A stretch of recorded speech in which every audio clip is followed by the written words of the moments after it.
एक बार की बात है।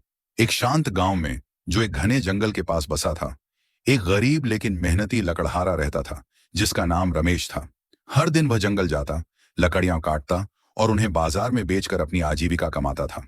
हालांकि उसके पास बहुत कम था, लेकिन वह हमेशा ईमानदार था और अपनी मेहनत से संतुष्ट रहता था। एक दिन जब वह नदी के पास पेड़ काट रहा था, अचानक उसका कुल्हाड़ा उसके हाथ से फिसलकर गहरे पानी में गिर गया। कुल्हाड़ा ही उसकी रोजी रोटी कमाने का एकमात्र साधन था, और इसके बिना वह अपने परिवार को नहीं खिला सकता था। रमेश बहुत दुखी हो गया और नदी के किनारे बैठकर निराशा में डूब गया। जैसे ही वह वापस जाने की सोच रहा था, तालाब का पानी चमकने लगा और अचानक एक सुंदर परी प्रकट हुई। उसके सुनहरे पंख और दयालु मुस्कान उसे बहुत प्यारी लग रही थी। परी ने कोमल आवाज में पूछा, तुम इतने दुखी क्यों दिख रहे हो, प्रिय लकड़हारे? रमेश ने आदरपूर्वक सिर झुकाया और कहा, ओ दयालु परी, मेरा एकमात्र कुल्हाड़ा नदी में गिर गया। इसके बिना मैं काम नहीं कर सकता और अपने परिवार को नहीं खिला सकता। परी मुस्कुराई और पानी में डुबकी लगाई।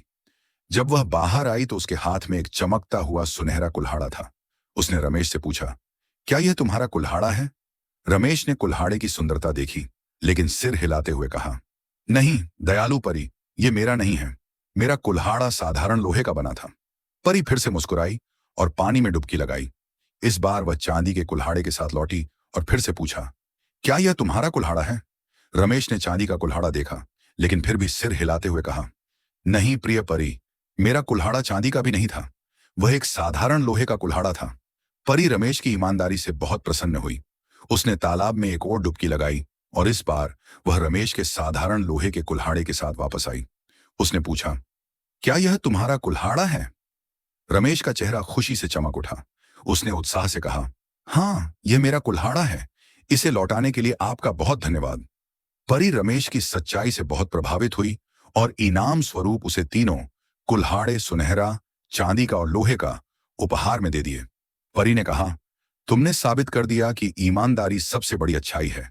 इन कुल्हाड़ों को लो और सदा धन्य रहो। रमेश ने परी का धन्यवाद किया और खुशी खुशी घर लौट आया। जब उसने गांव वालों को अपनी कहानी सुनाई तो सभी उसकी सच्चाई से प्रभावित हुए और उन्होंने ईमानदारी का मूल्य समझा। लेकिन एक लालची व्यक्ति जो इनाम पाने की इच्छा रखता था, उसने जानबूझकर अपना कुल्हाड़ा नदी में फेंक दिया और परी के प्रकट होने का इंतजार करने लगा। जब परी प्रकट हुई और उसने सुनहरा कुल्हाड़ा दिया तो उस व्यक्ति ने झूठ बोलते हुए कहा, हाँ, यही मेरा कुल्हाड़ा है। लेकिन परी उसकी बेईमानी को जान गई और नाराज होकर तीनों कुल्हाड़ों के साथ गायब हो गई। इस तरह वह लालची व्यक्ति खाली हाथ रह गया।